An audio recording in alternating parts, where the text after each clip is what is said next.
Welcome to Satya online IAS academy Hyderabad. నా పేరు కడాయి రమేష్. మన అర్థమెటిక్ క్లాసుల్లో భాగంగా ఈరోజు చాలా ముఖ్యమైన టాపిక్ అర్థమెటిక్లో క్షేత్రమితి. దీన్ని మనము మెన్సురేషన్ అంటాం ఇంగ్లీష్లో. సో ఈ మెన్సురేషన్లో మనకు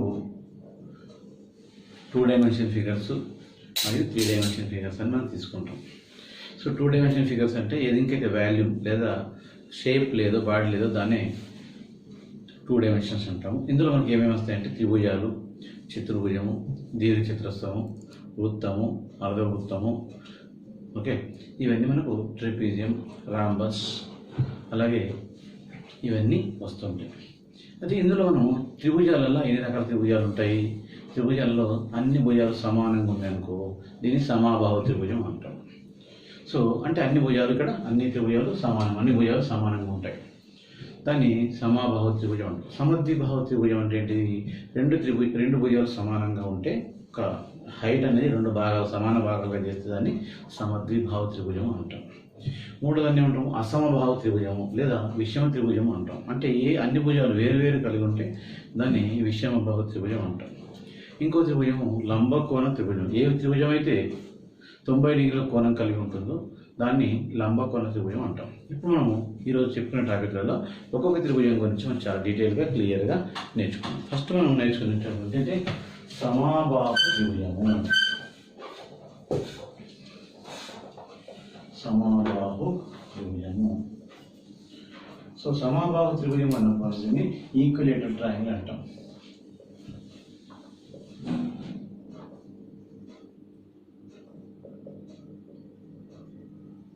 ఈక్విలేటర్ ట్రయాంగిల్. ఇందులో మనము ఇలా ఈ పేరులోనే మనకు ఆన్సర్ ఉన్నది. ఏమన్నది? సమాబాహు త్రిభుజము. సమాబాహు అంటే ఏంటిది? అన్ని భుజాలు కూడా, ఈ 3 భుజాలు కూడా మనకు సమానం కలిగి ఉంటే అలాంటి త్రిభుజాన్ని మనం సమాబాహు త్రిభుజం అంటాం. వీటన్నిటి మనం 2 లైన్లు కొడుతున్నాం. అంటే ఈ 3 భుజాలు కూడా సమానంగా ఉన్నాయి. ఈ త్రిభుజం యొక్క ఏ విధంగా ఉంటుందో చూసుకోవాలి. దీనిలో మనం ఫస్ట్ కండిషన్ రాసుకుందాం. అన్ని భుజాలు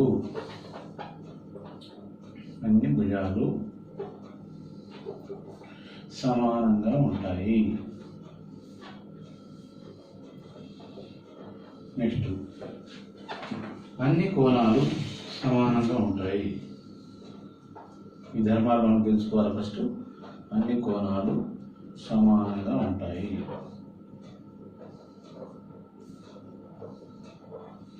నెక్స్ట్ మూడో పాయింట్ ఏంటంటే ప్రతి కోణం 60 డిగ్రీలు ఉంటుంది. ఫస్ట్ ఈ త్రిభుజం యొక్క ధర్మాలు మనం తెలుసుకుంటున్నాం. ఈ 3 భుజాలు సమానంగా ఉన్నాయి. అలాగే 3 కోణాలు కూడా, ఈ 3 కోణాలు కూడా సమానంగా ఉంటాయి. ఒక త్రిభుజం ఎప్పుడు కూడా 180 డిగ్రీలు కలిగి ఉంటుంది. ఈ 180 డిగ్రీలు మనము 3 సమాన భాగాలు చేస్తే ఏంటంటే 60 డిగ్రీల ఒక కోణం ఉంటుంది. అంటే ఒక కోణం 60 డిగ్రీలు. ఇప్పుడు ఈ సమాబాహు త్రిభుజం యొక్క ఫార్ములాస్ తెలుసుకోవాలి. So number 1 సమాబాహు త్రిభుజ వైశాల్యము. బాహు త్రిభుజ వైశాల్యము is equal to √3/4 into a². ఇక్కడ మనం దీన్ని ఇందులో ఏ అనగా భుజము అని అర్థం. ఏ అంటే మనకి ఇక్కడ ఏంటిది? భుజము అని అర్థం. హెచ్ అంటే ఏంటి? ఎత్తు అని అర్థం. ఇక ఎత్తు అని అర్థం. ఓకే. సో ఈ విధంగా మనము √3/4 into a² అంటే ఇక్కడ ఈ యొక్క భుజాన్ని, ఈ 3 భుజాలు సమానంగా ఉన్నాయి కదా, దీన్ని √3/4 a² అంటే మనం చాలా సింపుల్గా కూర్చొని కోసం a² అంటాం. ఏ అంటే ఏంటిది? భుజము అనమాట. నెక్స్ట్ సమాబాహు త్రిభుజ ఎత్తు. త్రిభుజం ఎత్తు. సమాబాహు త్రిభుజం ఎత్తు. ఎత్తు అన్నప్పుడు ఫార్ములా గుర్తుకోండి, √3/2 into a. ఇక్కడ మనం సింపుల్గా మనం కన్ఫ్యూజ్ కావాల్సిన అవసరం లేదు. √3/4 a² ఉంది కదా, ఇందులో √3/2 into a. ఇక్కడ స్క్వేర్ తీసేయాలి, ఇక్కడ హాఫ్ చేసేసుకోవాలి.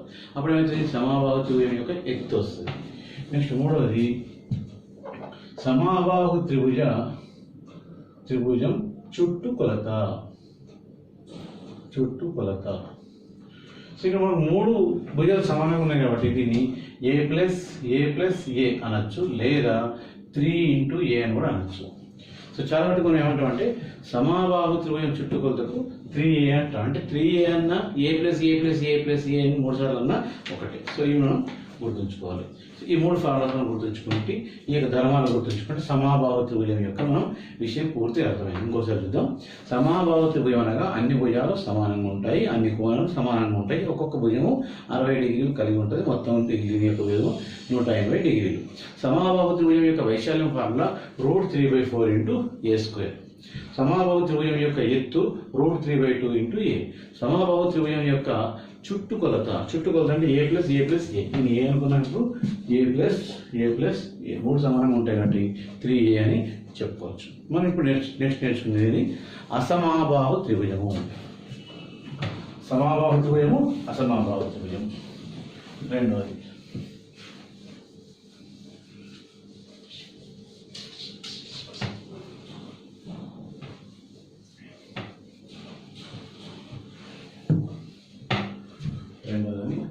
అసమబాహు త్రిభుజము. అసమబాహు త్రిభుజము దీన్ని విషమ త్రిభుజము అంటాం. విషమ త్రిభుజము అంటాం. విషమ త్రిభుజం. దీన్ని మనం స్కెలెన్ ట్రయాంగిల్ అంటాం.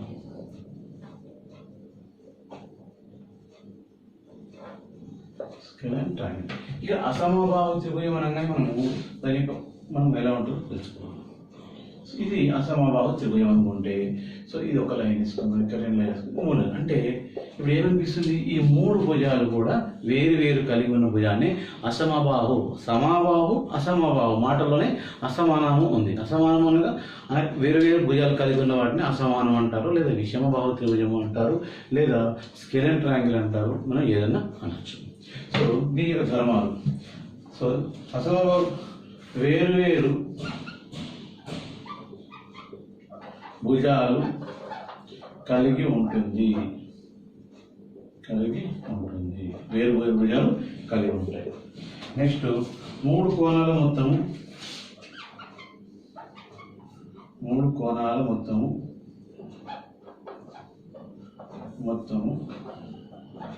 180 డిగ్రీలు. 3 కోణాల మొత్తం 180 డిగ్రీలు. ఇక దీనికి ధర్మాలు ఏంటంటే మనం ఫస్ట్ తెలుసుకోవాల్సింది ఏంటంటే 3 కోణాల మొత్తం 180 డిగ్రీలు ఉంటాయి. కాబట్టి ఏ కోణం ఎంత ఉంటుందో మనం సిచ్యువేషన్ బట్టి చూసుకుంటాం. కాబట్టి అందుకనే సో వేరు భుజాలు కలిగి ఉన్నటువంటి త్రిభుజాన్ని అసమబాహు త్రిభుజం అంటాం. అసమబాహు త్రిభుజ వైశాల్యం అసమబాహు త్రిభుజ వైశాల్యం is equal to so root of s into s minus a, s minus b, s minus c.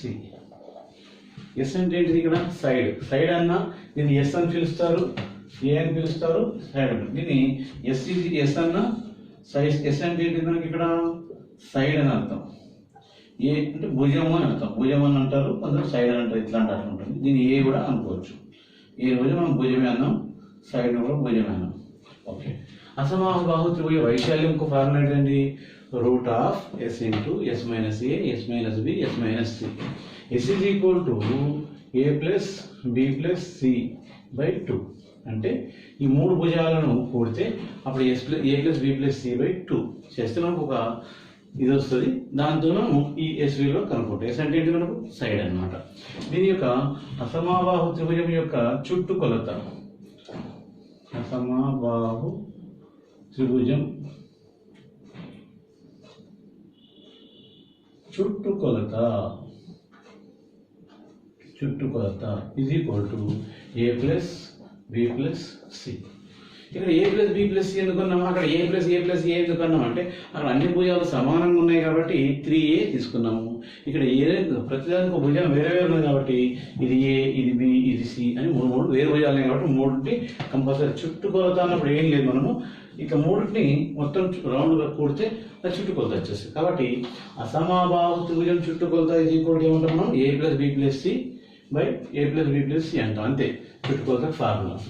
So ఈ 2 ఫార్ములా మనం గుర్తుంచుకుంటే సార్. ఒక్కొక్కసారి త్రిభుజ వైశాల్యం కనుక్కోవాలంటే మనకు ఎత్తిస్తాడు. ఎత్తిచ్చడం అంటే ఇట్లా, దీన్ని మనము హైట్ అంటాం అనమాట. హెచ్ అంటాం. హెచ్ ఇచ్చి మనకు హైట్ అయినప్పుడు అసమబాహు త్రిభుజ వైశాల్యం ఇజ్ ఈక్వల్ టు వైశాల్యం ఇజ్ ఈక్వల్ టు 1/2 ఇంటూ భూమి ఇంటూ ఎత్తు. భూమి ఇంటూ ఎత్తు అంటే మనం వైశాల్యం కనుక్కోవాలన్నప్పుడు కంపల్సరీ 3 భుజాలు ఇస్తేనే ఈ ఫార్ములా వాడతాం. ఒకవేళ ఎత్తు ఇస్తాడు, భూమి ఇస్తాడు. భూమి అంటే ఇది, ఎత్తు అంటే ఇది. అప్పుడు మనకు 1/2 ఇంటూ భూమి ఇంటూ ఎత్తు చేస్తే మనం అప్పుడు వస్తుంది ఆ త్రిభుజం యొక్క వైశాల్యం వచ్చేస్తుంది. అసమబాహు త్రిభుజం యొక్క వైశాల్యం. అంటే వైశాల్యం కొన్ని 2 రూట్లు కనుక్కోవచ్చు. ఒకటి అసమబాహు త్రిభుజం వైశాల్యం కనుక్కునేటప్పుడు మనకు భూమి ఎత్తు ఇచ్చినప్పుడు 1/2 ఇంటూ భూమి ఇంటూ ఎత్తు. దీని ఇంగ్లీష్లో 1/2 ఇంటూ బేస్ ఇంటూ హైట్ అంటాం, బి ఇంటూ హెచ్ అంటాం. లేదా 3 భుజాలు ఇచ్చి వైశాల్యం కనుక్కున్నామన్నప్పుడు ఏంటిది root of S into S minus A, S minus B, S minus C. ఎస్బిలో కనుక్కుంటే ఏం చేయాలా A plus B plus C by 2. So ఈ 2 3 గుర్తుంచుకుంటే ప్రతి ట్రయాంగిల్లో గింతే ఉంటుంది, ఏముండదు. వీటిని తీసుకొని మనం అప్లై చేసుకుంటే అన్నీ టకా టకా టకా వచ్చేస్తాయి. ఇప్పుడు మనము నేర్చుకునేది ఏంటంటే సమద్విబాహు త్రిభుజము.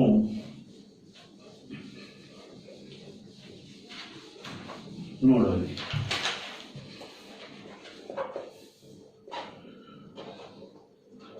సమద్విబాహు త్రిభుజము. Isosceles triangle.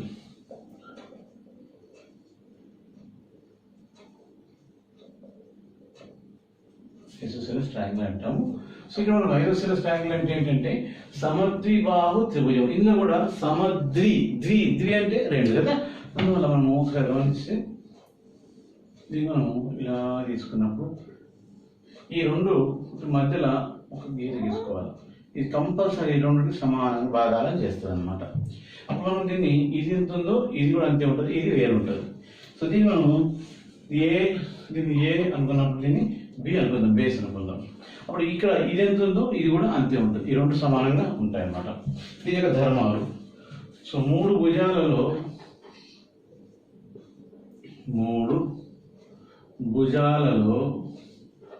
2 భుజాలు సమానంగా ఉంటాయి. 3 భుజాలలో 2 భుజాలు సమానంగా ఉంటాయి. ఎత్తు భూమిని 2 సమాన భాగాలుగా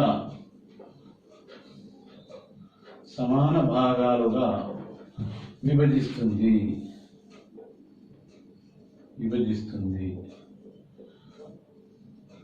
ఎత్తు అనేసి 2 భూమిని 2 భాగాలుగా విభజించేస్తాం అన్నమాట. ఇప్పుడు మనము 2 ట్రయాంగిల్స్ నేర్చుకుందాం ఇంతకుముందు. ఇప్పుడు ఫస్ట్ ఏమన్నా సమాబాహు త్రిభుజం అన్నాం. దాని వైశాల్యం √3/4 ఇంటూ ఏ స్క్వేర్. ఎత్తు √3/2 ఇంటూ ఏ. చుట్టుకొలత =3a అనుకున్నాం. అదే రెండో ట్రయాంగిల్ ఏం నేర్చుకున్నాం మనము. సో అసమబాహు త్రిభుజం అన్నాం. అప్పుడు s into root of s into S minus A, S minus B, S minus C. s a plus B plus C by 2. చుట్టుకొలత a plus B plus C అనుకున్నాం. లేదా 1/2 ఇంటూ భూమి ఇంటూ ఎత్తు అనుకున్నాం. ఇప్పుడు ఇలా మనము సమద్విబాహు త్రిభుజం యొక్క సమద్విబాహు త్రిభుజ వైశాల్యము is equal to b/4 into root of 4a² minus b². b/4 into root of 4a² minus b².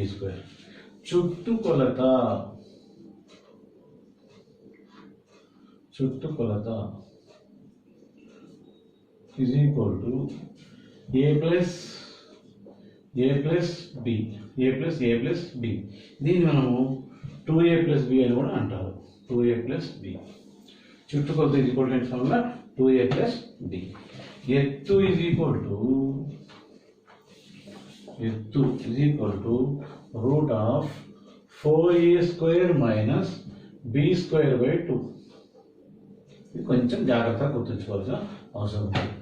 So ఇందులో మన ప్రతి దాంట్లో మనకు కావాల్సిన ఏంటంటే చుట్టుకొలత ఒకటి, వైశాల్యం ఒకటి, ఎత్తు ఒకటి. అంటే ఈ సమద్విబాహు త్రిభుజంలో 2 ఉన్న భుజాలు సమానంగా ఉంటాయి. ఈ యొక్క మధ్యలో ఇది 2 భాగాలని సమానంగా చేస్తుంది. ఈ మధ్య కంపల్సరీ మధ్యలోనే ఉంటుంది. అంటే ఈ రెండు సమానంగా ఉన్నాయి కాబట్టి సమద్విబాహు త్రిభుజం అన్న ఒకటి వేరుగా ఉంటుంది. అందుకని దీన్ని ఏ రాసి దీన్ని బి రాసుకున్నాం. సో దీని ధర్మాలు ఏమైనా 3 భుజాలు 2 భుజాలు సమానంగా ఉంటాయి.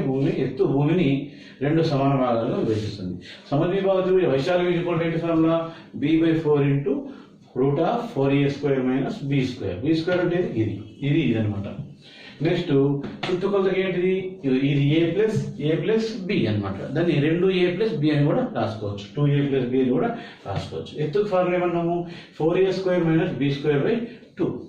సో ఇది సమద్విబాహు త్రిభుజం సంబంధించిన ఫార్ములాస్. నెక్స్ట్ క్వశ్చన్, ఇప్పుడు మనము రైట్ యాంగిల్ ట్రయాంగిల్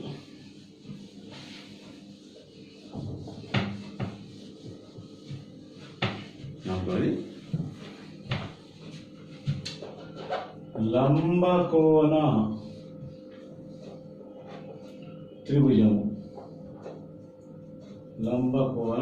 త్రిభుజము దీని రైట్ యాంగిల్ ట్రయాంగిల్ అంటాం.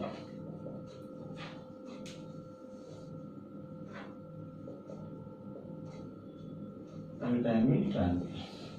సో రైట్ యాంగిల్ ట్రయాంగిల్ లో మనం ఎట్లా తీసుకుంటాం, దీన్ని ఇలా మనం క్వశ్చన్ చూడంగా ఫిగర్ మనకు గుర్తు రావాలి, అప్పుడే మనకు పూర్తి అవగాహన ఉన్నట్టు. ఈ టాపిక్లో మనకు అదే ముఖ్యమైనది ఏంటంటే ఏదైనా లంబకోణ త్రిభుజం అన్నాడు కానీ మనకు దీన్ని మనం లంబకోణ త్రిభుజంగా తీసుకుంటాం అన్నమాట. సో ఇందులో దీన్ని ఏ అనుకుంటే ఇది బి అనుకుంటే ఇది డయాగ్నల్ అంటాం. డయాగ్నల్ అంటే ఏంటి, కర్ణము. దీన్ని కర్ణముగా పిలుస్తాం అన్నమాట. సో ఈ కర్ణం అనేది మనకు కొంచెం పైకి తీసుకుందాం. దీని లంబకోణ త్రిభుజం అన్నాం. దీని యొక్క ధర్మాలు, సో లంబకు 3 కోణాలలో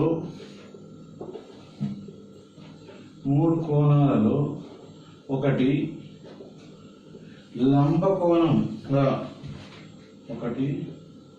లంబకోణంగా అనగా 90 degrees 90 డిగ్రీల కోణం కలిగి ఉంటుంది. 90 డిగ్రీల కోణం కలిగి ఉంటుంది. 90 డిగ్రీల కోణం కలిగి ఉంటుంది. సో దీన్ని మనం రైట్ యాంగిల్ ట్రయాంగిల్ ఉన్నాం. అంటే ఇప్పుడు ఇది ఏ, ఇది బి, ఇది సి, ఇది ఏమంటారు కర్ణము అన్నాం కదా, ఇది కర్ణము.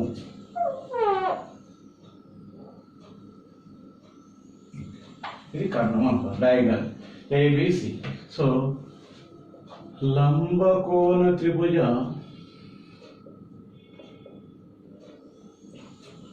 వైశాల్యము, లంబకోణ త్రిభుజ వైశాల్యము is equal to 1/2 into a into b. అంటే ఈ భుజము ఇంటూ ఈ భుజం అన్నమాట. లంబకోణ త్రిభుజ వైశాల్యం ఈక్వల్ ఫార్ములా ఏంటి, 1/2 ఇంటూ a ఇంటూ b.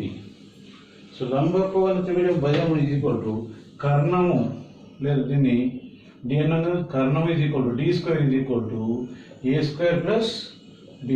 ఈ రెండింటిని కలిపితే a² ప్లస్ b² కలిపితే కర్ణం స్క్వేర్ కూడా వస్తుంది.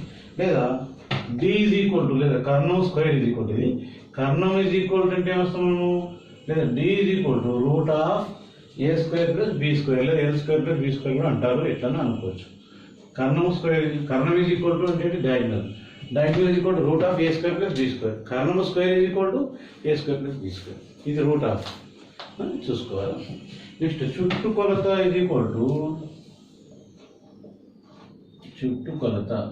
is equal to a plus b plus d. d అంటే ఏంటి, diagonal, a plus b plus d.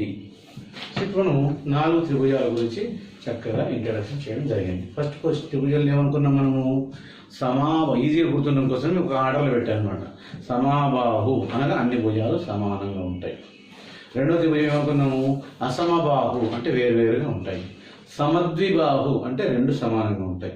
లంబకోణ అంటే ఒకటి డయాగ్నల్ షేప్లో ఉంటాయి. ఇవి 4 త్రిభుజాల యొక్క ఫార్ములాలు, వీటి యొక్క పరిచయాలు. ఇప్పుడు మనము చతురస్రము, దీర్ఘ చతురస్రం గురించి నేర్చుకుంటాం. ఓకే, నెక్స్ట్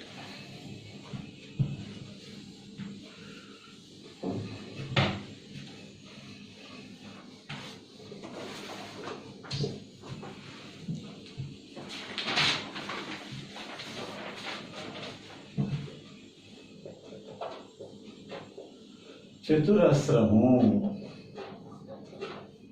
దీన్ని స్క్వేర్ అంటాం మనం. ఓకే, దీన్ని స్క్వేర్ అంటాం. చతురస్రం అంటే ఏంటి మనకి ఇప్పుడు ఇలా అన్ని భుజాలు 4 భుజాలు సమానంగా ఉంటే దాన్ని మనం చతురస్రం కింద తీసుకుంటాం. సో అన్ని భుజాలు సమానంగా ఉంటాయి అన్నమాట. ఇది ఒక ఏ, ఇది ఏనే, ఇది ఏనే, ఇది ఏనే. దీనికి ఒక ధర్మాలు తీసుకుంటాం మనము. చతురస్రంలో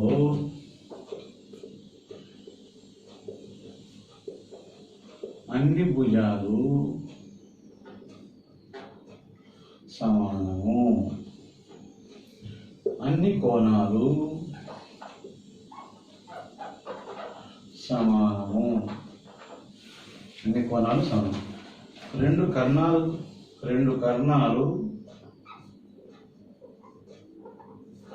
సమానము, రెండు కర్ణాలు. చతురస్రంలో ప్రతి కోణం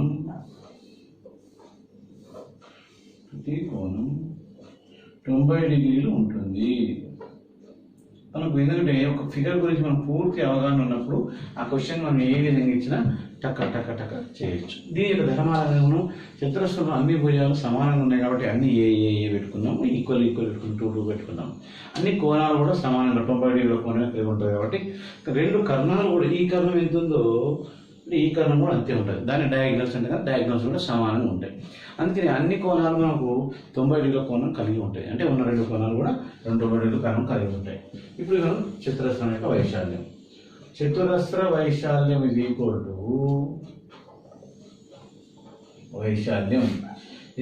టు భుజము స్క్వేర్ అంటారు. భుజము స్క్వేర్, దీన్ని మనము ఏ స్క్వేర్ అని కూడా అంటాం. అంటే ఇక్కడ ఎంత ఉంది కాబట్టి ఇక్కడ అంతే ఉంది కాబట్టి ఏ స్క్వేర్ అంటే అన్ని భుజాలు వచ్చేస్తాయి. కనుక భుజము చతురస్ర వైశాల్యం ఫార్ములా ఏంటిది? భుజము స్క్వేర్, ఏ స్క్వేర్ అంటాం. అంటే ఏను స్క్వేర్ చేస్తే ఒక విధంగా అన్నీ వచ్చేస్తాయి. నెక్స్ట్ ఇంకోటి చతురస్ర భుజం డయాగ్నల్ ఇస్తాడు. అంటే కర్ణం ఇచ్చినప్పుడు చతురస్ర వైశాల్యం ఇది ఈక్వల్ టు చతురస్ర వైశాల్యము ఇది ఈక్వల్ టు d²/2. దీన్ని మనము కర్ణము స్క్వేర్ బై 2 అని కూడా రాసుకోవచ్చు. ఒకవేళ కర్ణం ఇచ్చి చతురస్ర వైశాల్యం కనుక్కోండి అంటే కర్ణము స్క్వేర్ బై 2, లేదా భుజం ఇచ్చినప్పుడు భుజము స్క్వేర్. సో చతురస్రం చుట్టుకొలత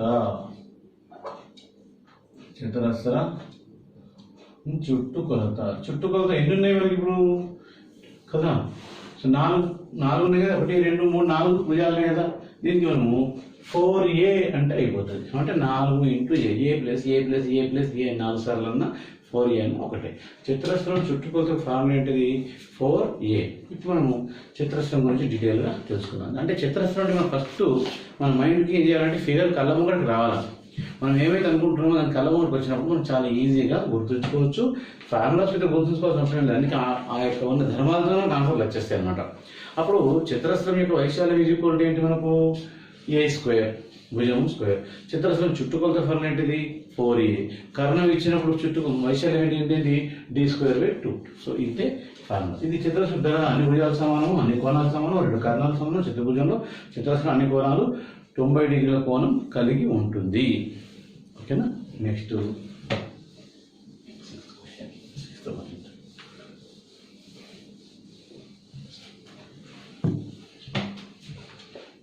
దీర్ఘ చతురస్రం,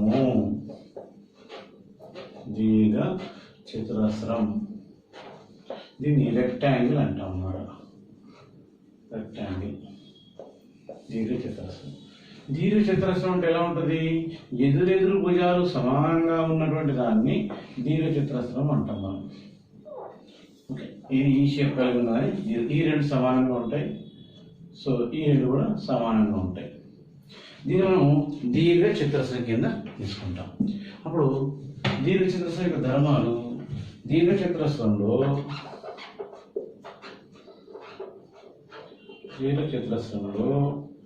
ఎదురెదురు భుజాలు సమానంగా ఉంటాయి. ఎదురు భుజాలు సమానంగా ఉంటాయి.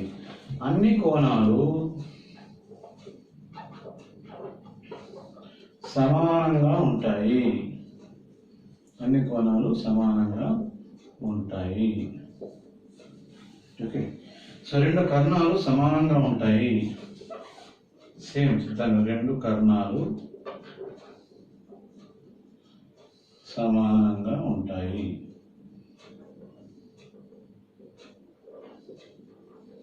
ఓకే. నెక్స్ట్ ప్రతి కోణం దీర్ఘచతురస్రం.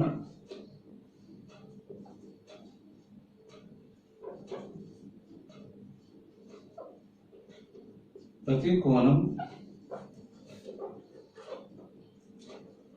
90 డిగ్రీలు కలిగి ఉంటుంది.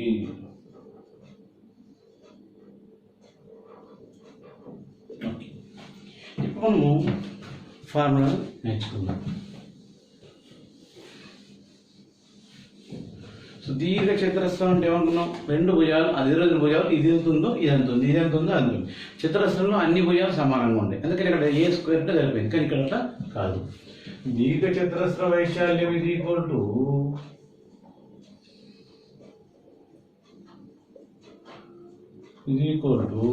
పొడవు ఇంటూ వెడల్పు అంటాం. లేదా దీన్ని ఎల్ ఇంటూ బితో చూపిస్తాం. దీన్ని పొడవు అంటారు, దీన్ని వెడల్పు అంటాం. కాబట్టి పొడవు ఇంటూ వెడల్పు, దీన్ని ఎల్ ఇంటూ బిగా సూచిస్తాం. నెక్స్ట్ దీర్ఘ చతురస్ర చుట్టుకొలత ఇది ఈక్వల్ టు 2 ఇంటూ పొడవు ప్లస్ వెడల్పు. దీన్ని ఇంగ్లీష్లో మనం చూసుకునేటప్పుడు so 2 into L plus B అంటాం అనమాట. 2 ఇంటూ ఎల్ ప్లస్ బి అన్న. సో ఇంగ్లీష్లో పొడవు ప్లస్ వెడల్పు అన్న ఒకటే. నెక్స్ట్ దీర్ఘ చతురస్రం చుట్టుకొలత. కర్ణం ఈజ్ ఈక్వల్ టు, కర్ణం అని వస్తుంది కదా, కర్ణం is equal to D is equal to root of L square plus B square. అంటే పొడవు స్క్వేర్ ప్లస్ వెడల్పు స్క్వేర్ అని అంటే రాసుకోవచ్చు. లేదా పొడవు స్క్వేర్ ప్లస్ వెడల్పు స్క్వేర్. దీన్ని మనము కర్ణం is equal to D is equal to root of, దీన్ని D is equal to root of L square plus B square. ఇట్లాంటి మనకు చాలా ఈజీగా గుర్తుంది. L square plus B square అంటే ఈజీగా. ఈ విధంగా మనము దీర్ఘ చతురస్రము ధర్మాలు ఏమనుకున్నాము? దీర్ఘ చతురస్రము అదిరెదురు భుజాలు సమానంగా ఉంటాయి. ఎదురెదురు మన కోణాలన్నీ కూడా సమానంగా ఉంటాయి. అలాగే ప్రతి కోణం 90 డిగ్రీల కోణం కలిగి ఉంటుంది. దీర్ఘ చతురస్ర వైశాల్యం ఇది కూడా పొడవు ఇంటూ వెడల్పు. దీర్ఘచతురస్రం చుట్టుకొలత ఇది కూడా 2 ఇంటూ ఎల్ ప్లస్ బి. దీర్ఘ చతురస్రం యొక్క కర్ణం అడిగినప్పుడు root of L square plus B square. So ఈ విధంగా మనం అన్ని గుర్తుంచుకుంటే చాలా ఈజీగా చేసుకోవచ్చు. సమాంతర చతుర్భుజం.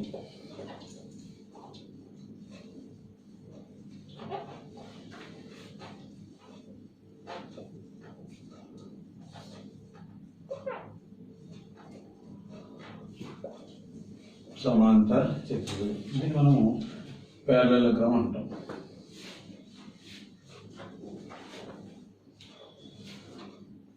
ప్యారలలోగ్రామ్. సో సమాంతర చతుర్భుజం అంటే మనం ఇక్కడ ఈ మామూలుగా రెక్టాంగిల్ లాగానే ఉంటుంది, కానీ ఈ విధంగా మనం తీసుకోవచ్చు. ఇట్లా మనము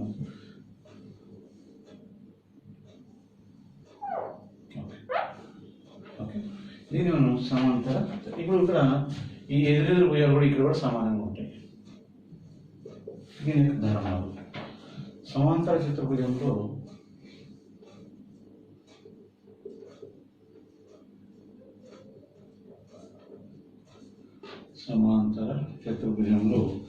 ఎదురు కోణాలు సమానము.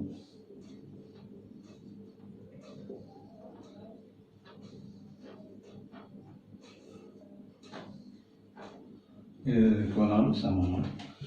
ఓకే. ప్రక్కన్న కోణాలు మొత్తం ప్రక్కన ఉన్న కోణాల మొత్తం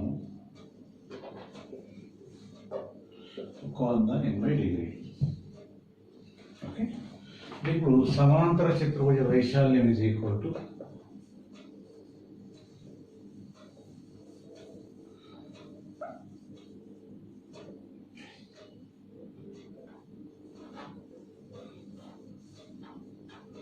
వైశాల్యం ఈజ్ ఈక్వల్ టు పొడవు ఇంటూ వెడల్పు. సేమ్ దానిలాగే పొడవు ఇంటూ వెడల్పు. దీన్ని ఎల్ ఇంటూ బి అని అంటాం. L into B.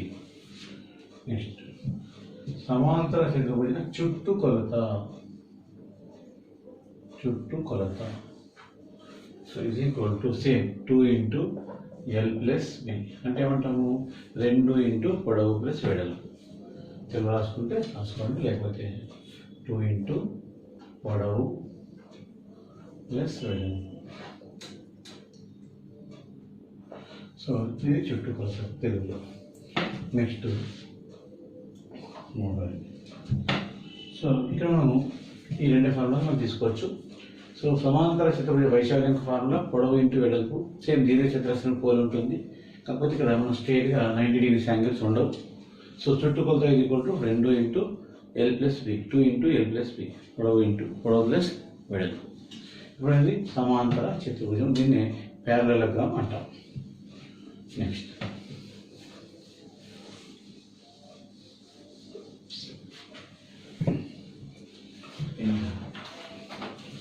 రాంబస్. ఇంకా రాంబస్. సో రాంబస్ మనకు చతురస్రాన్ని పోలి ఉంటుంది.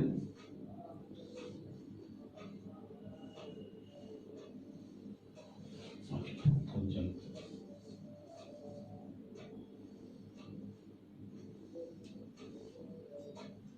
కైట్.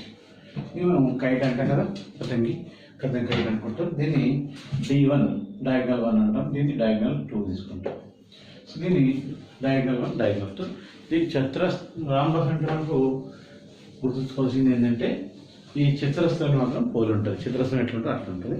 ఈ యొక్క ధర్మాలు. ఇది ఒక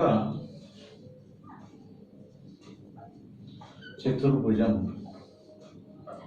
ఇది ఒక చతుర్భుజం. సో అన్ని భుజాలు సమానం. అన్ని భుజాలు, అన్ని కోణాలు సమానం. అంటే మనము ఈ చతురస్రం ఎట్లుందో అదే, కాకపోతే చతురస్రంలో మనం ఇలా తీసుకున్నాం షేప్ కాబట్టి కైట్ షేప్ తీసుకున్నాం అంతే. సో ఇప్పుడు రాంబస్ యొక్క వైశాల్యం ఇది ఈక్వల్ టు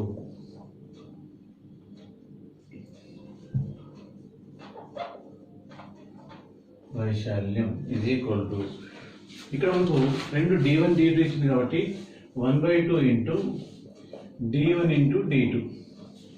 అంటే మొదటి కర్ణము రెండవ కర్ణము హాఫ్ D1 ఇంటూ D2గా తీసుకుంటాం. సో రాంబస్ చుట్టుకొలత సేమ్ చుట్టుకొలత ఇది equal to 4 into A. 4 into A. అందుకే మనం ఏ అనుకున్నాం కదా, ఇట్లా అన్ని సమానంగా ఉంటాయి కాబట్టి 4 ఇంటూ A 4A. రాంబస్ చుట్టుకొలత ఇది ఈక్వల్ టు 4A. సో ఒక కర్ణము ఒక భుజం కొంచెం చాలా ఇంపార్టెంట్ అండి. ఒక కర్ణం ఒక భుజం, ఒక కర్ణం ఒక భుజం ఇచ్చినప్పుడు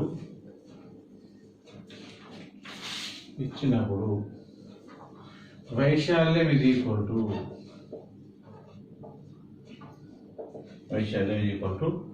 D into √A² minus D/2 whole square. So D into దీనికి ఏమనుకున్నాం మనం diagonal D into A² minus D/2 whole square. Deal రెండు కూడా సమానంగా ఉంటాయి కాబట్టి మనం AD అని కన్సిడర్ చేయాల్సిన అవసరం లేదు. వైశాల్యం ఇది ఈక్వల్ టు ఒకసారి ఎప్పుడైతే ఒక కర్ణము ఒక భుజం ఇచ్చినప్పుడు, అంటే ఈ డయాగ్నల్ ఇచ్చిండు, ఒక భుజం ఇచ్చిండు, ఇచ్చి ఒక వైశాల్యం కనుక్కుంటాడు. రెండు D1 D2 ఇస్తే సింపులే 1/2 ఇంటూ D1 ఇంటూ D2. ఒకవేళ భుజం ఇచ్చినా మనం చేసుకోవచ్చు. కాకపోతే ఇక్కడ సో ఏ స్క్వేర్ చేసేసి వచ్చేస్తుంది. కానీ ఇక్కడ మనకు చుట్టుకొలత 4a. ఒక భుజము ఒక కర్ణం ఇస్తే మాత్రం d into root of A square minus d/2 whole square. దీన్ని మనము కర్ణంగా ఈ యొక్క వైశాల్యాన్ని తీసుకుంటాం. వైశాల్యానికి రెండు ఫార్ములా తీసుకుంటాం. రాంబాస్ వైశాల్యం equal 1/2 into d1 into d2. రాంబాస్ చుట్టుకొలత ఈక్వల్ 4a. సో కర్ణం భుజం ఇచ్చినప్పుడు d into root of A square minus d/2 whole square. Okay, ఇది కర్ణంకి సంబంధించిన ఫార్ములాస్. నెక్స్ట్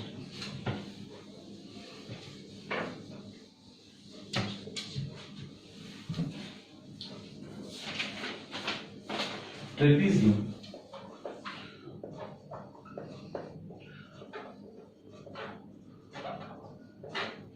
ట్రెపీజియం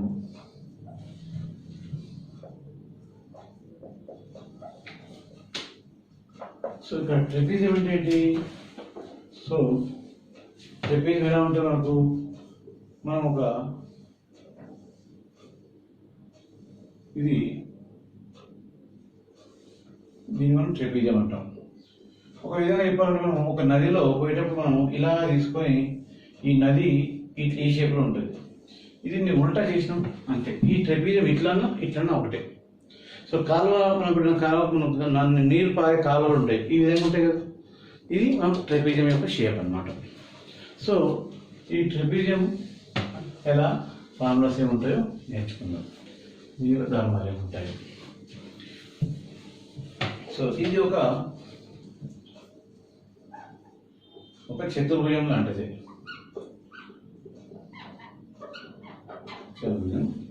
ఒక జత ఎదురు భుజాలు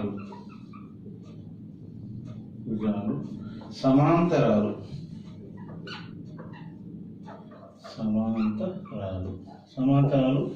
ఈ ఎదురు అంటే ఇది ఓకే. సో మనం దీనికి హైట్ తీసుకుంటే ఇట్లా దీన్ని హెచ్ అంట, ఎత్తు. ఇది ఏ, ఇది బి, ఇది సి, ఇది డి. ఇట్లా మనం తీసుకున్నప్పుడు దీన్ని మనం భూమి అంటాం, దీన్ని భుజం అంటాం. ఏదైనా స్మాల్ ఏ స్మాల్ బి కూడా తీసుకోవచ్చు. ఇప్పుడు ట్రెపీజియం యొక్క వైశాల్యం.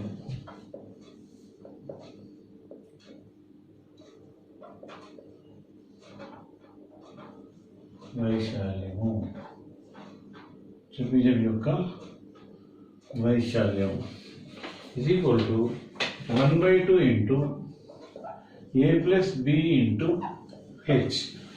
అంటే 1/2 into a plus b. a అంటే ఇది ఒక పైన చిన్నది, b అంటే ఈ base, a plus b into హెత్తు.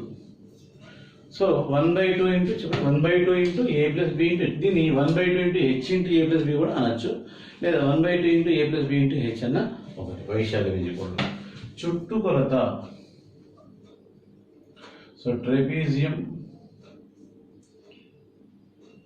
చుట్టుకొలత is equal to దీని ఇస్తున్నప్పుడు ఈ AB ప్లస్ కదా, BC plus CD plus DE.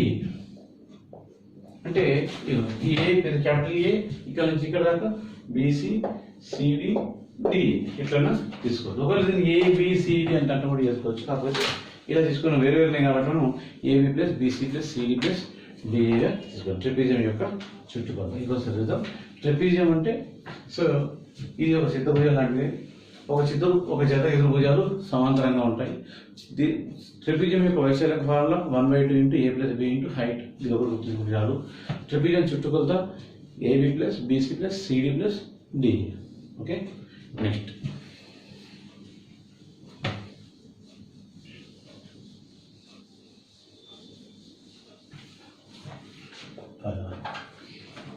వృత్తం.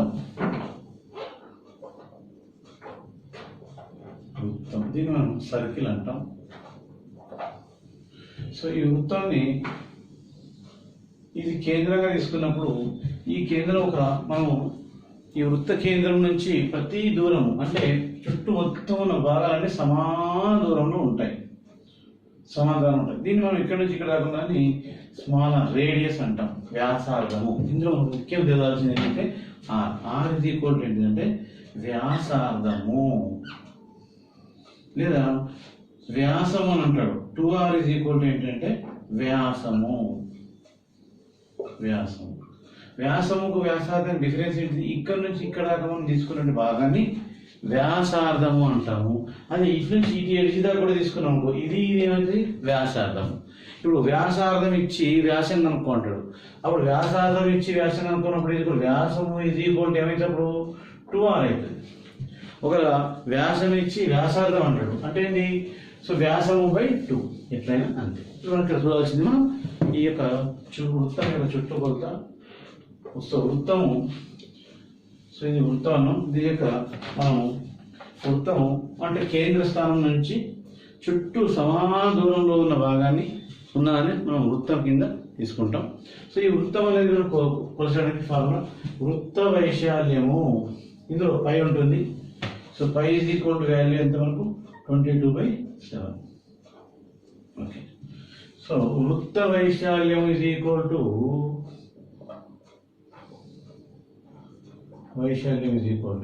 πr². వృత్త వైశాల్యం ఈజ్ ఈక్వల్ టు ఏంటి? πr. r అంటే ఇక్కడ మనం రేడియస్ అంటే ఏంటి? వ్యాసార్థము అనమాట.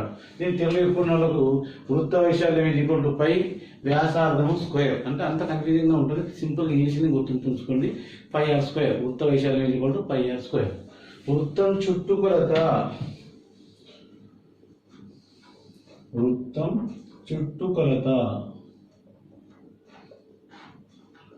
Is equal to 2πr. ఇక్కడ 2πr ఎందుకు వస్తుంది అని అనుకుంటే, ఈ వృత్తం చుట్టుకొలత మనం తీసుకున్నప్పుడు ఇక్కడ నుంచి ఇక్కడ దాకా ఎంత ఉందో ఇక్కడ నుంచి ఇక్కడ దాకా అంతే ఉంటుంది అనమాట. సో మనం πr తీసుకున్నప్పుడు రేడియస్ అర్ధభాగం తీసుకున్నాం కదా, ఇక్కడ నుంచి ఇక్కడ దాకా ఎంత ఉందో ఇక్కడ నుంచి ఇక్కడ దాకా కూడా అంతే ఉంటుంది. అందుకని 2πr అన్నాం. పై విలువ ఎంత మనకు? π is equal to 22/7. π is equal to 22/7. So ఈ మనం ఈ రెండు ఫార్ములా గుర్తుంచుకుంటే ఈ వృత్తంలో ఎన్ని క్వశ్చన్స్ అయినా చేయొచ్చు. చాలా ముఖ్యమైనది. ఇదే వృత్తంతో మనకు 3 డైమెన్షన్ ఫిగర్లలో ఏమొస్తాయి? గోళం వస్తుంది, అలాగే సిలిండర్ వస్తుంది, అలాగే కోన్ వస్తుంది. కోన్ అంటే మనం అంటాం శంకు. ఇవన్నీ కూడా వృత్తానికి సంబంధించిన ఫార్ములాస్ వల్ల హెల్ప్ చేస్తాను. అందుకోసం ఈ వృత్తం మీద మనం పూర్తి గ్రిప్ ఉండాలి. ఒక్కసారి గుర్తుంచుకుంది మనం వ్యాసము ఈజ్ ఈక్వల్ టు ఏంటిది? ఈజ్ ఈక్వల్ టు 2r అని గుర్తుంచుకోవాలి. వ్యాసము అంటే ఒక రేడియస్ ఇచ్చి ఈ వ్యాసం ఒక్కొక్కసారి వ్యాసం ఇస్తాడు, ఒకసారి వ్యాసార్థం ఇస్తాడు. ఎప్పుడైనా కానీ మనం వ్యాసం ఇస్తే దాన్ని వ్యాసార్థం మార్చుకొని చేసుకోవాలి. వ్యాసార్థం మార్చడం అంటే ఏంటి? బై 2 చేయడం. ఒకవేళ వ్యాసం అడిగితే 2r 2 into radius. So 2 into వ్యాసార్థము ఈజ్ ఈక్వల్ టు వ్యాసము అవుతుంది కదా. సో కాబట్టి మనం ఈ విధంగా గుర్తుంచుకుందాం. సో వన్స్ అగైన్ వృత్త వైశాల్యం is equal to formula πr². వృత్తం చుట్టుకొలత 2πr. సో పై విలువ 22/7. వ్యాసము ఈజ్ ఈక్వల్ టు 2r. ఓకేనా. నెక్స్ట్ వ్యాసార్థము అంటప్పుడు వ్యాసార్థము ఈజ్ ఈక్వల్ టు వ్యాసము బై 2. వ్యాసము బై 2 ఎట్లయినా అంతే. 2r ఈజ్ ఈక్వల్ టు వ్యాసము, వ్యాసము బై 2 ఈజ్ ఈక్వల్ టు వ్యాసార్థం. ఇట్లా వేసినా అట్లా వేసినా అంతే వస్తాయి. కొంచెం గ్రిప్ ఉంటే మనకి ఎంత చాలా మంచిది. వృత్తం అనేది చాలా ముఖ్యమైన ఫార్ములా. జాగ్రత్తగా గుర్తుంచుకుందాం. నెక్స్ట్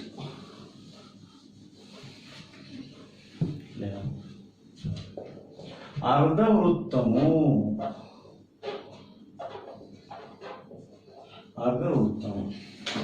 ఇక్కడ మనం అర్ధవృత్తం అంటే సెమీ సర్కిల్ అంటాం.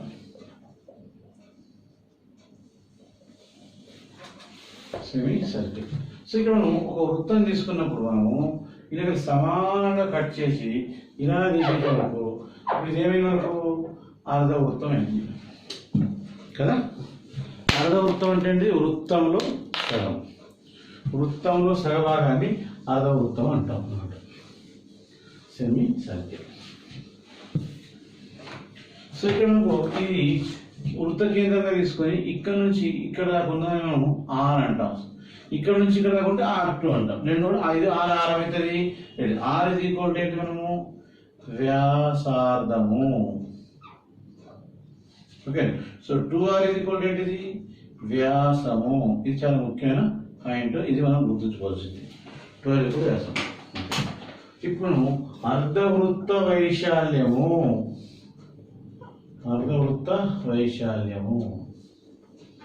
is equal to అర్ధవృత్త వైశాల్యం is equal to formula so pi r square by 2 pi r square by 2.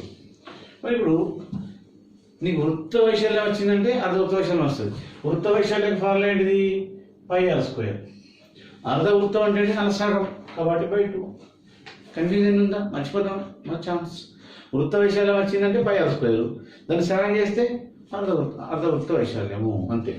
So అర్ధవృత్త వైశాల్యం ఇది ఇప్పుడు formula pi r square by 2. Pi r square by 2. Next అర్ధవృత్త చుట్టుకొలత అర్ధవృత్తం చుట్టుకొలత is equal to pi r plus 2r. ఈ పై r plus 2r అంటే ఏంటిది అనేది మనకు కొంచెం క్లియర్గా అర్థం కావాలి. అర్ధవృత్తంలో మనము చుట్టుకొలత నేర్చుకునేటప్పుడు ఇది మనకు అర్ధవృత్తంగా ఉంటుంది. ఇక్కడ నుంచి ఇక్కడ దాకా అనుకున్నాం r అనుకున్నాం. అంటే మనకి ఇప్పుడు ఇక్కడ నుంచి ఇక్కడ తెరాలంటే ఏం కావాలా? పై r కావాలి. ఇక్కడ నుంచి ఇక్కడ దాకా కదా. సో ఇది ఏంటి? 6. ఇక్కడ 6 ఉంది, ఇక్కడ 6 ఉంది, కాబట్టి ఇది కావాలా ప్లస్ ఇది కూడా కావాలి కదా ఇక్కడ నుంచి ఇక్కడ దాకా. కాబట్టి పై r ప్లస్ 2r. r ఇంకొక 6, ఇక్కడ ఒక 6 అనమాట. ఈ 6 ఏమైతే 2r అవుతుంది. ఇదంతా కలిపితే పై r అవుతుంది. But pi r plus 2r. ఎందుకు ఈ 2r వచ్చింది? మరి ఇది వృత్తంలో చుట్టుకొలత రాలేదు. 2πr మనం ఏమన్నా 2πr డైరెక్ట్ అన్నాము అంటే ఇక్కడ పై r ఇక్కడ పై r కలిసి 2πr అయిపోయింది. కానీ ఇక్కడ ఏమొచ్చిందంటే మనకు ఈ లైన్ కు పొడవు కూడా కావాలి మనకు. ఇక్కడ ఇది ఇంక పై r, ఇది ఇంక 6, ఇది 6, అందుకని 2r. కాబట్టి దీన్ని పై r ప్లస్ 2r అని తీసుకుంటే చాలా ఈజీగా గుర్తుండిపోతుంది. సో అర్ధవృత్తం చుట్టుకొలత ఫార్ములా ఏంటది? Pi r plus 2r.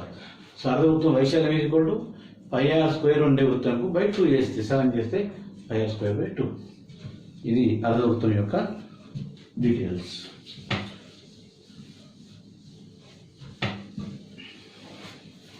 Next చాపము.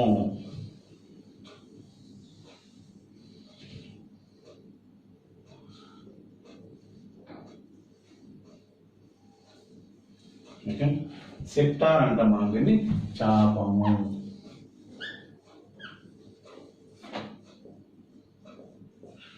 Sector. So చెప్పారంటే ఏంటి మనము? సో ఎప్పుడైనా ఒక సర్కిల్ మనకి ఎప్పుడు కూడా 360 డిగ్రీలు ఉంటుంది. ఎన్ని డిగ్రీలు ఉంటుంది? 360. ఈ 360 డిగ్రీలో ఎంత కోణం ఉండదో దాన్ని చూసుకోవడానికి చాపం అంటాం. కాబట్టి ఈ యొక్క చాపం మనం ఏ విధంగా కనుక్కోవాలో చూద్దాం. సో చాపం వైశాల్యం is equal to వైశాల్యము is equal to theta by 360 degrees into pi r square. Theta by 360 into pi r square. So example ఇక్కడ వైశాల్యం is equal to ఇది చాపం కీ నుంచి కీ దాకా ఎంత వైశాల్యం ఉంది అంటే ఇస్తాం మనము మొత్తం ఎంత 360. ఈ 360లో ఇది ఎంత ఉందో మనకు కావాలి. ఇది ఈక్వల్ ఏంటి? పై r స్క్వేర్. పై r స్క్వేర్ అంటే మొత్తం వైశాల్యంలో. కాబట్టి ఈ దాంట్లో ఈ తీటా వాల్యూ కనుక్కున్నాం అంటే మనకు ఈ యొక్క కోణం వచ్చేస్తుంది, చాపం వచ్చేస్తుంది. అప్పుడు వైశాల్యం ఈక్వల్ ఫార్ములా ఏంటిది? Theta by 360 into pi r square. పొడవు ఈజ్ ఈక్వల్ టు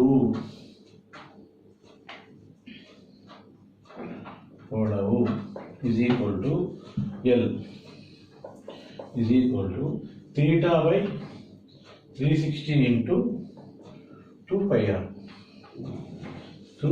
ఇక్కడ పొడవు అంటే ఇక్కడ 2πr అంటే ఇట్లా చుట్టుకొలత అంతా కదా, చుట్టుకొలత 2πr వాడేవాళ్ళం.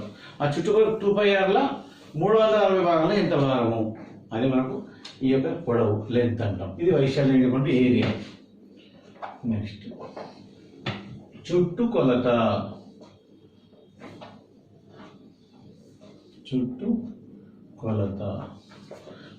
is equal to L plus 2R. చుట్టుకొలత is equal to 2R అనేది తీసుకున్నాం మనం. అంటే ఈ L ప్లస్ ఇక్కడ ఈ ఏరియా కావాలా మనకు, ఇక్కడ నుంచి ఇక్కడ కావాలి. కాబట్టి ఎల్ ప్లస్ 2r, పొడవు ప్లస్ 2r తీసుకుంటే మనకు చుట్టుకొలత వచ్చేస్తుంది. సో చాపం ఫార్ములా ఏంటండి? చాపం వైశాల్యం ఈక్వల్ θ/360 ఇంటూ πr², పొడవు ఈక్వల్ θ/360 ఇంటూ 2πr. సో చుట్టుకొలత equal L plus 2r. So ఈ విధంగా మనము ఇప్పటిదాకా మనం ఉన్నటువంటి ఫార్ములాలలో ఒక్కొక్కటి మనం డీటెయిల్గా చూస్తున్నాం. సో ఇక్కడ మనం ఈ టాపిక్ల విషయానికి వస్తున్నాం. ఫస్ట్ మనం ఈ మెన్సురేషన్ అనగానే చాలా మందికి అబ్బో ప్యూర్ మ్యాథ్స్, నాకు మ్యాథమెటిక్స్ రాదు, నాకు బాగా టచ్ లేదు సబ్జెక్టు, భయము ఇలాంటివి ఏం లేదండి. మనం భయపడాల్సిన అవసరం అసలు అంతకంటే ఏం లేదు. అన్నిటికంటే ఈజీ టాపిక్ మనకి ఈజీ. ఇది ఫార్ములా బేస్డ్లో, మొత్తం ఫార్ములా బేస్డ్ ఉంటుంది. అంటే మనం ఫార్ములా బాగా గుర్తుంచుకుంటే ఏ క్వశ్చన్కైనా ఆన్సర్ చేయొచ్చు. ఇప్పుడు ఇంకా మనము ఈ మొత్తం 12 ఫిగర్స్లలో మనం ఒక్కొక్కటి డీటెయిల్గా నేర్చుకుందాం. ఫస్ట్ మనం ఏమన్నాము? త్రిభుజాలు నేర్చుకున్నాం. త్రిభుజాల్లో ఎన్ని త్రిభుజాలు నేర్చుకున్నాం మనము? 4 త్రిభుజాలు నేర్చుకున్నాం. ఈ 4 త్రిభుజాల్లో ఏంటి? ఒకటి సమబాహు త్రిభుజము. సమబాహు త్రిభుజ వైశాల్యానికి ఏమన్నాము? √3/4 ఇంటూ a². అలాగే సమబాహు త్రిభుజంలో ఎత్తుకు ఏమనుకున్నాము? √3/2 ఇంటూ a అన్నాం. అంటే అక్కడ a² a అనుకున్నాం అంతే. సో ఇప్పుడు సమబాహు త్రిభుజంలో చుట్టుకొలతకి ఏమన్నాము? అన్ని సమానంగా ఉంటాయి కాబట్టి a+a+a లేదా 3a అనుకున్నాం. అలాగే రెండోది అసమబాహు త్రిభుజం అన్నాం. అసమబాహు త్రిభుజం వైశాల్యంకి ఏమనుకున్నాం ఫార్ములా? ఇక్కడ 3 భుజాలు ఇచ్చినప్పుడు, వేరే వేరే భుజాలు కలిగి ఉంటాయి కాబట్టి 3 భుజాలు ఇచ్చినప్పుడు so √s into s - a, s - b, s - c, s = a+b+c/2. ఇక్కడ చుట్టుకొలత a+b+c అని చక్కగా చెప్పేసుకున్నాం. ఎందుకంటే అన్ని భుజాలు వేరు వేరే ఉంటాయి కాబట్టి. నెక్స్ట్ సమద్విబాహు త్రిభుజం. సమద్విబాహు త్రిభుజం మనం ఏమనుకున్నాము? So b/4 into √4a² - b². ఇదేంటి? వైశాల్యంకు ఫార్ములా. అలాగే చుట్టుకొలతకి ఏమంటాము? 2 భుజాలు సమానంగా ఉంటాయి కాబట్టి a+b, అంటే 2 సమానంగా ఒకటి b తీసుకున్నాం అనమాట. అలాగే ఎత్తు అయినప్పుడు ఏం చేసినాము? 4a² √4a² - b²/2. ఇది దీని ఏమన్నాము? సమద్విబాహు త్రిభుజం అన్నాం. అలాగే మూడోది ఏమన్నాము? రైట్ యాంగిల్ ట్రయాంగిల్ లేదా లంబకోణ త్రిభుజం. లంబకోణ త్రిభుజంలో ఒక కోణం 90 డిగ్రీలు ఉంటుందన్నాం. ఈ 90 డిగ్రీల కోణం ఉన్నప్పుడు దీన్ని ఈ విధంగా లంబకోణ త్రిభుజం తీసుకున్నాం, కర్ణం వస్తుంది. దీనికి ఫార్ములా అనుకున్నాం 1/2 ఇంటూ a+b, అంటే a/1/2 ఇంటూ సో ఏమిటి a ఇంటూ b అనుకున్నాం. దానికి ఏమిటి? వైశాల్యం ఈక్వల్. చుట్టుకొలతకి ఏమనుకున్నాం మనము? a+b+c, a+b+d అన్నాం. d అంటే డయాగ్నల్, కర్ణం తీసుకున్నాం కాబట్టి. ఇలా కర్ణం ఈక్వల్ ఏంటి? √a² + b². ఇట్లా 4 త్రిభుజాలు తీసుకున్నాం. నెక్స్ట్ చతురస్రం నేర్చుకున్నాం. చతురస్రం అంటే అన్ని భుజాలు సమానంగా ఉంటాయి అనుకున్నాం. అలాగే దీర్ఘ చతురస్రము, ఎదురెదురు భుజాలు సమానంగా ఉంటాయి. సమాంతర చతుర్భుజాలు, సో ఎదురెదురు భుజాలు ఇక్కడ సమాంతరంగా ఉంటాయి. రాంబస్, ఇది చతురస్రం లాంటిదే అని తెలుసుకున్నాం. ట్రెపీజియం, సో ట్రెపీజియం అంటే మనం కెనాల్ లాంటిదని తెలుసుకున్నాము. వృత్తము, సర్కిల్ అన్న. నెక్స్ట్ అర్ధవృత్తము, చాప. ఇట్లా అన్ని రకాలుగా మనం తెలుసుకోవడం జరిగింది. ఇప్పుడు మనం వీటి మీద ఫార్ములా బాగా గుర్తుపెట్టుకోండి. మనం నెక్స్ట్ క్లాస్లో దీని మీద బేసిక్ క్వశ్చన్ నుంచి హై లెవెల్ క్వశ్చన్ చాలా డీటెయిల్గా ఇవ్వడం జరుగుతుంది. కాబట్టి ఈ ఫార్ములాస్ మనం జ్ఞాపకం చేసుకొని పెట్టుకోండి. రెగ్యులర్గా మీరు సత్య ఆన్లైన్ ఏఎస్ క్లాసెస్ చూస్తుంటే మీకు చాలా కాన్ఫిడెన్స్ వచ్చేస్తుంది. ఆటోమేటిక్గా మీరు ఎలాంటి కోచింగ్ లేకున్నా ఇక్కడ చూసుకొని హ్యాపీగా నేర్చుకోవచ్చు. ఓకేనా? So thank you.